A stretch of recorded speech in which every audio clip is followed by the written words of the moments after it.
Chatting with Chad is the place to be. Every day at 7 p.m. turn on your TV. You might see some things that you never see, but at the end of the day, it's reality. We talk about things that's good and bad, but it always stay good when you're chatting with Chad. We got spirit, got soul, got uplifting things, but you'll always be happy with the joy he brings. He's one of those guys, he's one of a kind. Any problems that you have, just keep them in mind. Before you know, he'll be there right by your side. It's almost like he's a spirit sent from the sky. It's the chatting with Chad. It's the chatting with Chad. It's the chatting with Chad.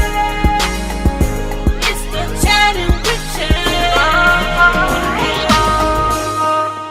The Chad with Chad Show.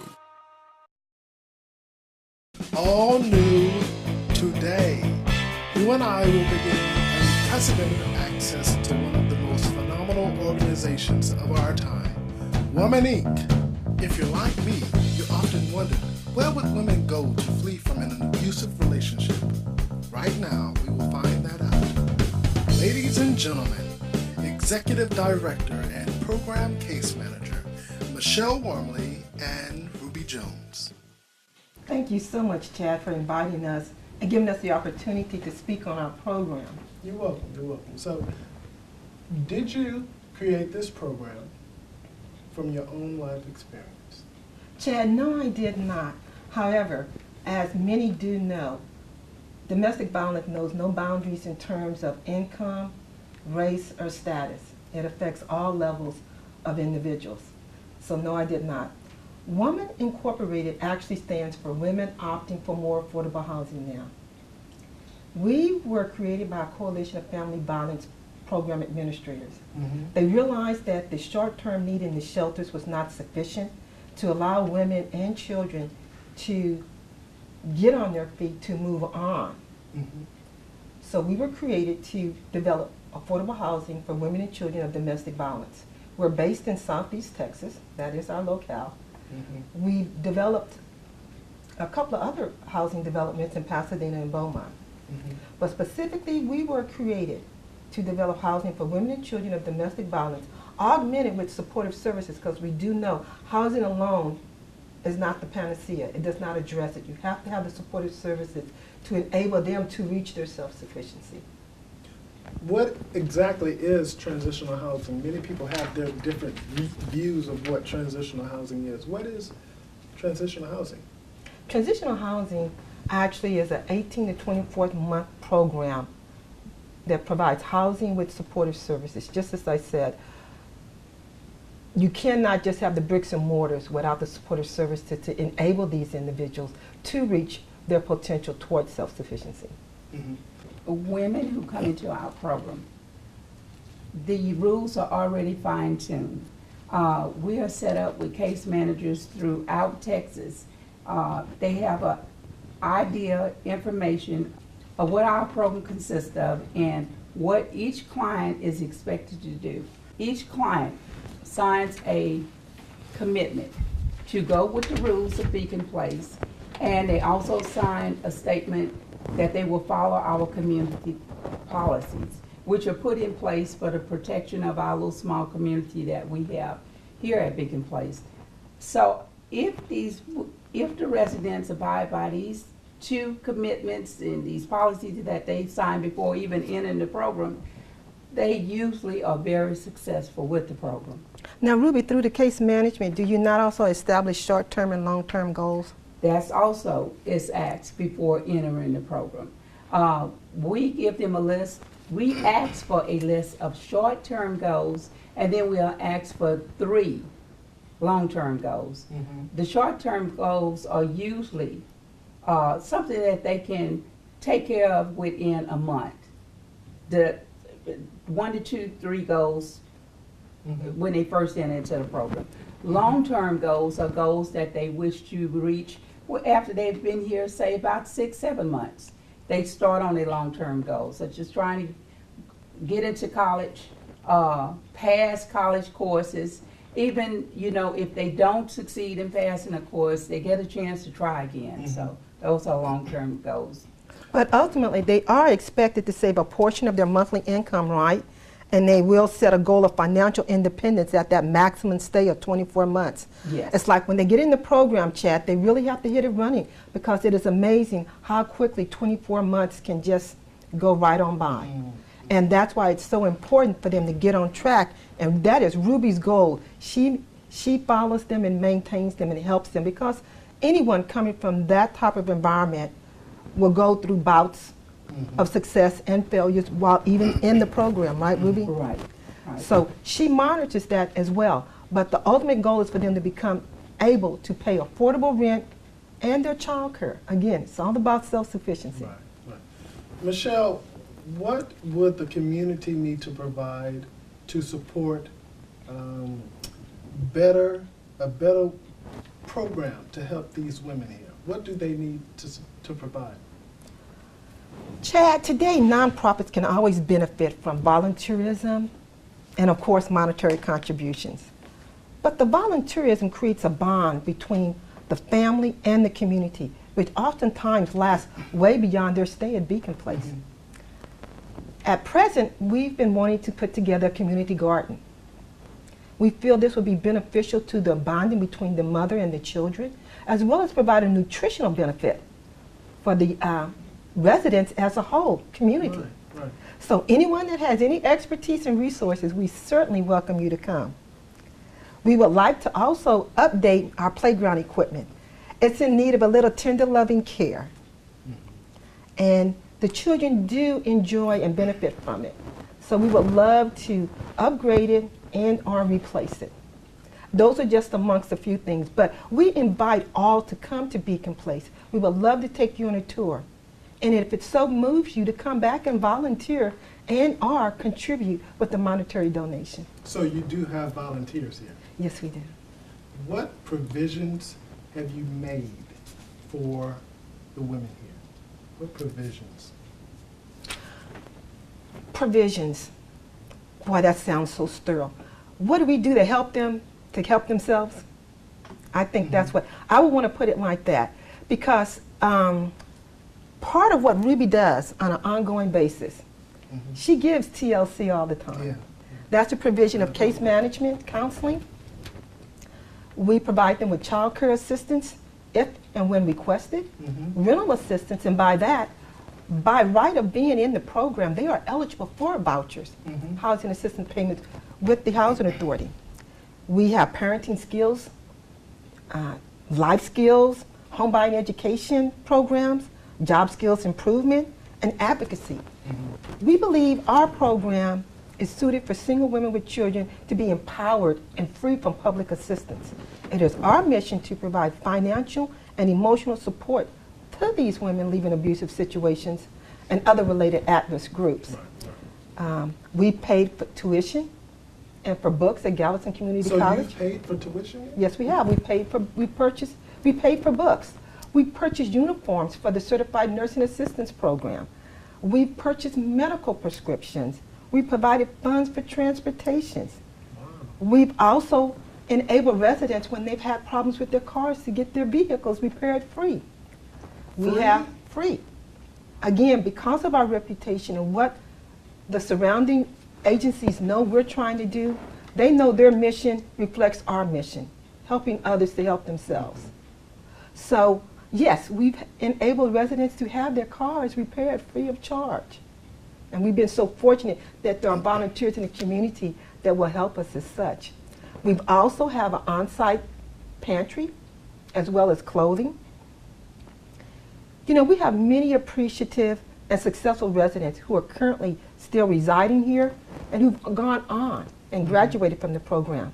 But because of their positive experiences here with the community in Beacon Place and Ruby's mentoring and guidance, they've decided to stay in the community.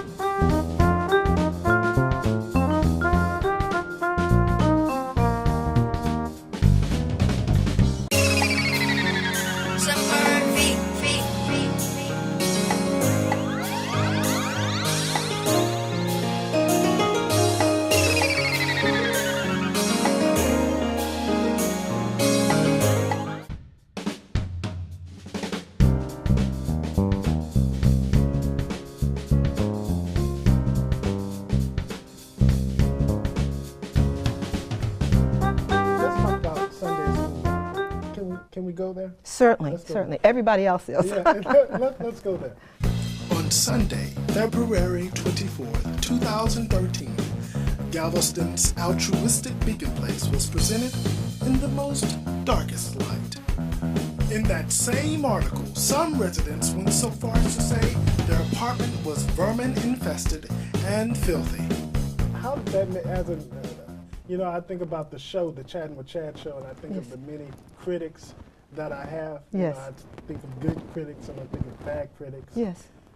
As the executive director here at Beacon Place, how did that make you feel?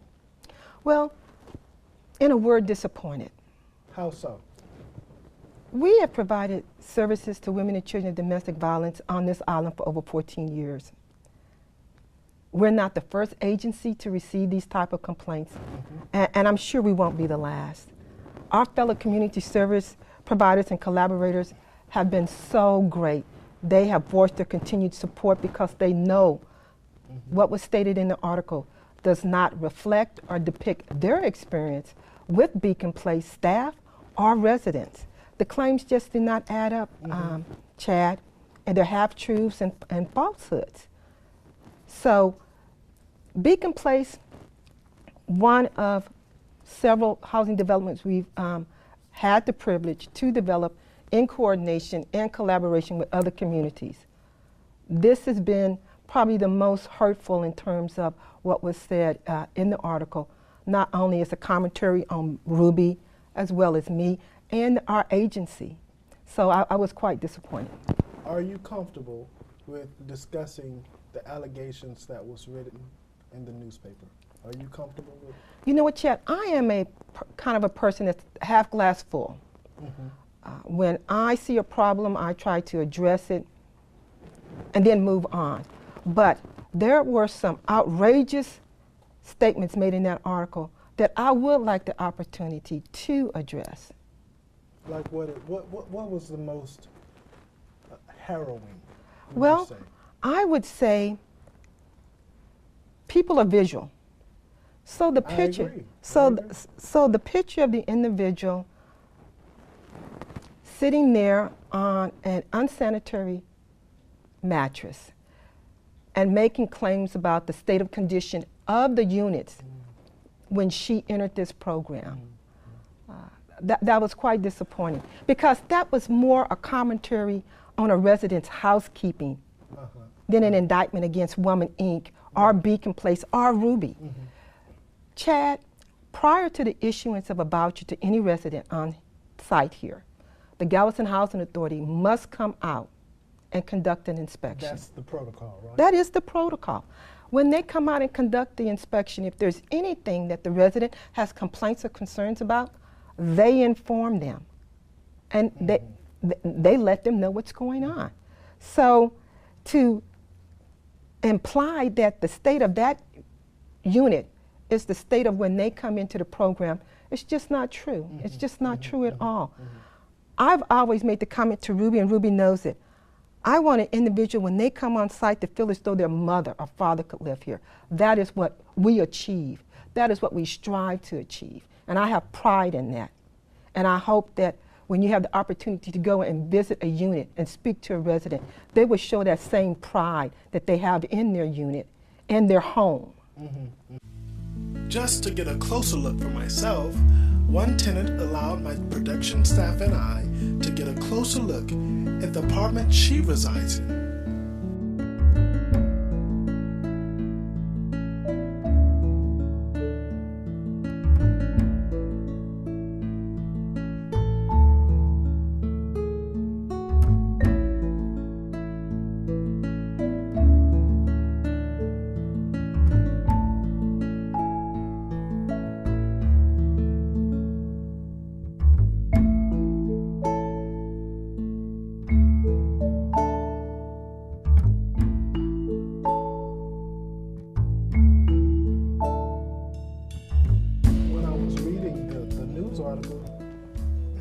Pictures were so it wowed you. The units are sprayed once a month. Units are sprayed once a month. So this issue about vermin infested, again, Dilapidated. Dilapidated. Each resident is provided a work order form. If something is damaged or needs repair in the unit, they have the forms to submit it. Normally, anything that is not of an emergency nature is repaired within 24 to 72 hours. I mean, and that's protocol of any apartment complex in the private sector. So our stances are no different than any other apartment complex if one were to go to it. We take pride in this community center so that the children, as well as the women, could bring their friends and family here, like you would in a regular private apartment complex. Watch movies, play games, use the computers. We take pride in that, and we will not let anyone diminish that. So what I'm understanding here, the pictures that were depicted in the newspaper article Yes. are really not that terrible looking.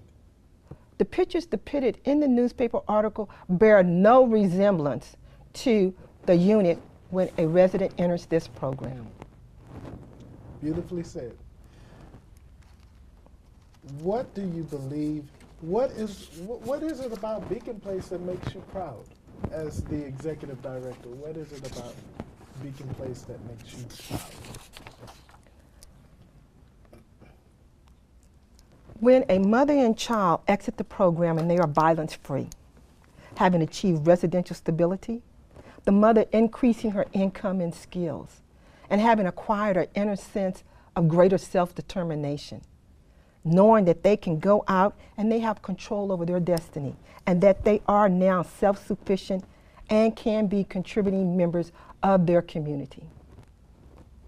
You know, I was reading, I got in touch with a former resident here, and this is what they had to say. She allowed me to state her name. She says, I, Maria Tovar, was part of this program in 2007 to 2008. Maria, Yeah. yes. Maria Remember Tovar. her, remember her, remember her. This is what she said. I personally think the program is very helpful. It helped me and my kids in every kind of way, especially to start my life and knowing that there is support groups and programs that care and help.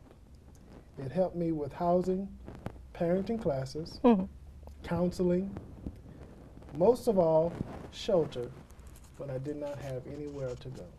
You see, Chad, please note that the few residents that are making the complaints and claims now against Woman Inc., they do not represent the majority of the women that are still on site, again, as well as those that have graduated the program, who are pursuing very vital lives and pursuing their endeavors. Those individuals are not representative of the clients that benefit from the program now and in the future. We are the only program of this nature on this island providing any kind of long-term housing. Only one.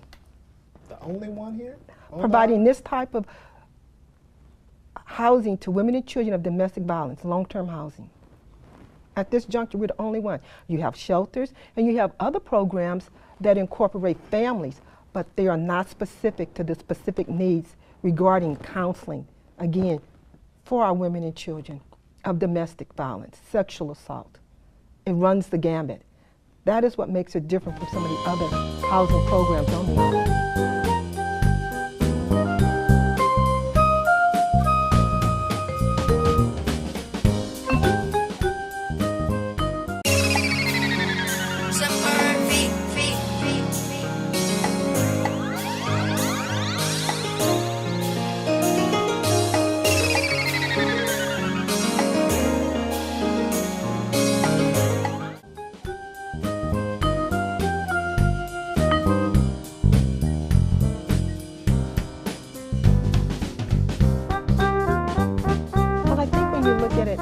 That is fleeing domestic violence and fleeing a battered situation, oftentimes there is such a sense of hopelessness. They'll have the shelter, but they know it's a limited amount of time. So they have some hard choices to make. Do they become homeless and they're thinking about their children as well? Do they go back to the dangerous situation? So when they're having to conceive of all these choices. What do I do? What is best to provide housing and shelter for my child and myself? Housing, I think, for anyone is probably our most expensive outlay. Oh, yeah. It's the most expensive outlay. So if you do not have the stability of a home and you're battered, oftentimes you will go back to that abuser. Woman Inc. was founded so that would not have to occur. That's why it's so important. Ruby, her dedication in working with this particular population over the many years, she can speak better to it, but I just know her heart, and it is a calling with her. You have to be a certain kind of a person to work with these, to work with this particular population and the children. We speak of the mothers, the abuse as well as oftentimes been on the children as well. You know, I really do believe that this is a phenomenal program. Some time ago, I interviewed Dr. Brett Mazel. He's very well known in the Galveston community. Yes. And that too is a transitional learning center. Yes. It's for brain injured patients. Yes. And he expects, as the director, the medical director there, he expects for his patients, brain injured, to transition to a self-sufficient life. And how much more so are you encouraging the women here to do the same? And that is our existence, self-sufficiency. Otherwise, why are you coming here? And that's your mission too. Yeah, He also said that's our mission. Our mission is not just patient care.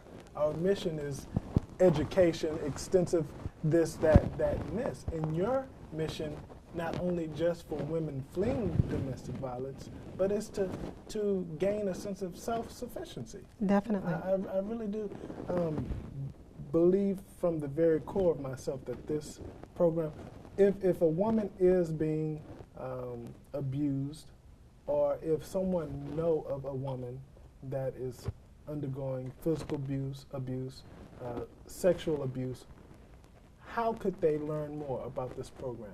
Who do they need to contact? Well, then I will speak to our sister organization, shelters. Yes.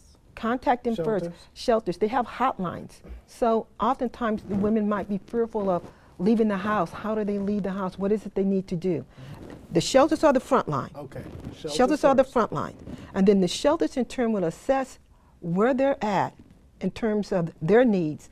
And that's when the transitional housing comes in place. But sister organizations, the domestic violence hotlines, local shelters, again, all the community service providers around here, we are very collaborative. We are one big family.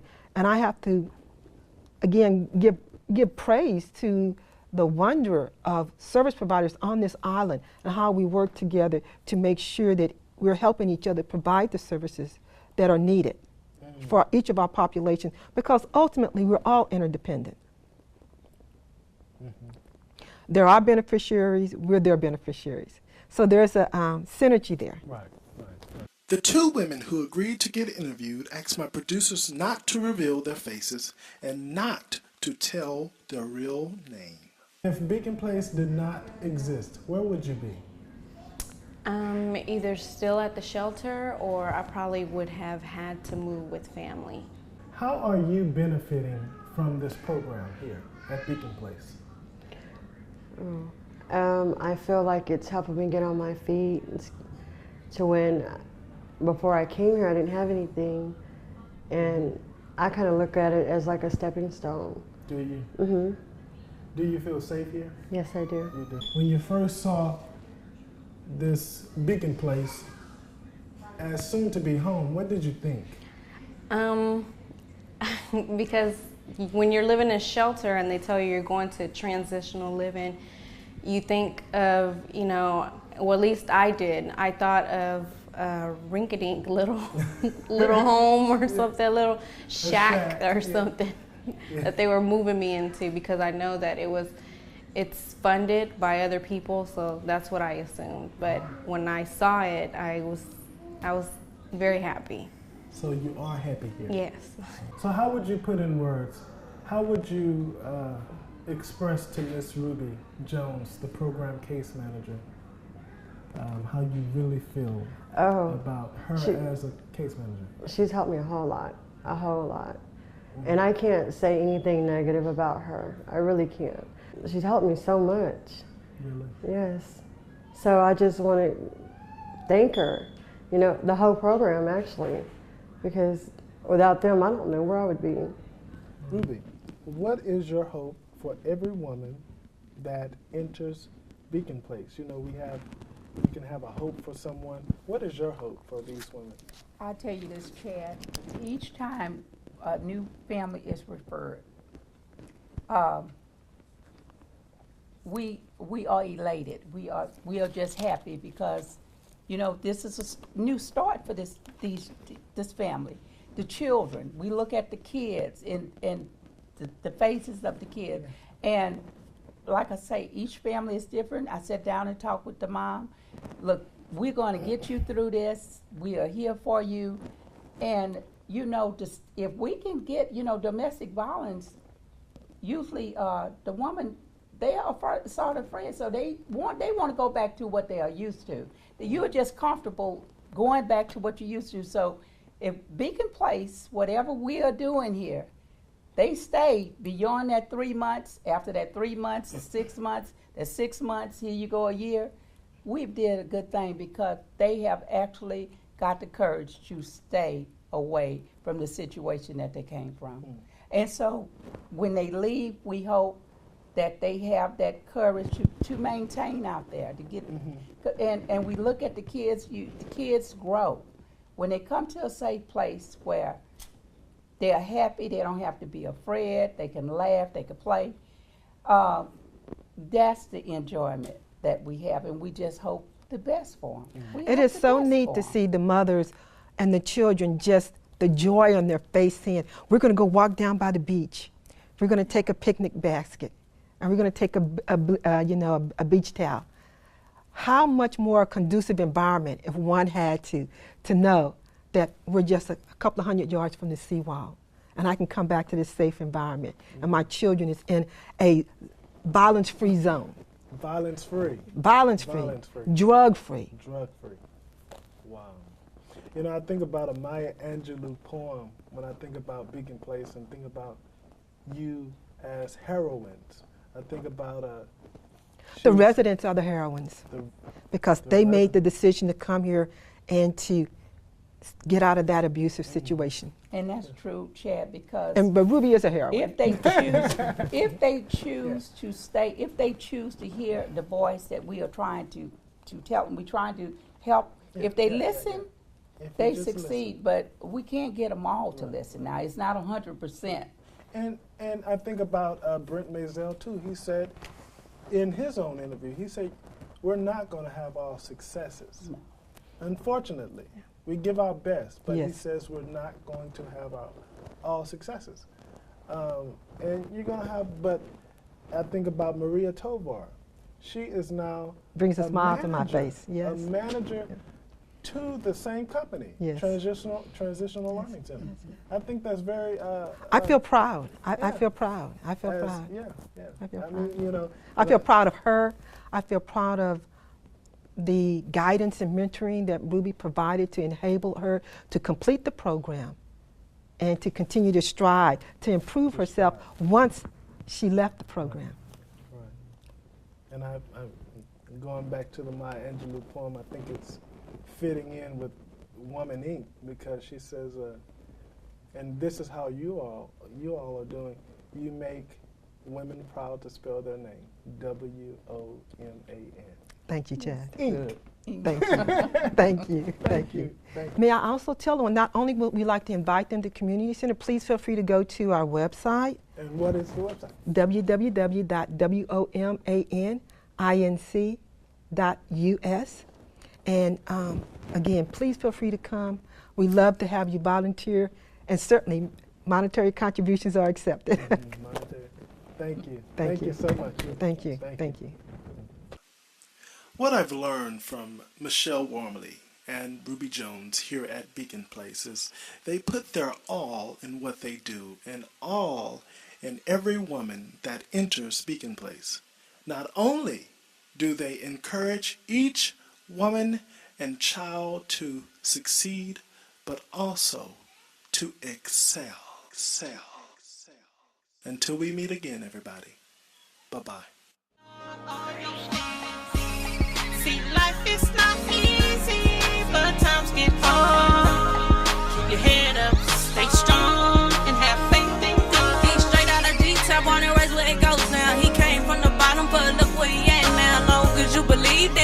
achieve. Don't ever let nobody come between you and your dreams. It's the challenge with Chad. It's the challenge with Chad. It's the challenge with Chad. It's the challenge with Chad. The Chad with Chad Show.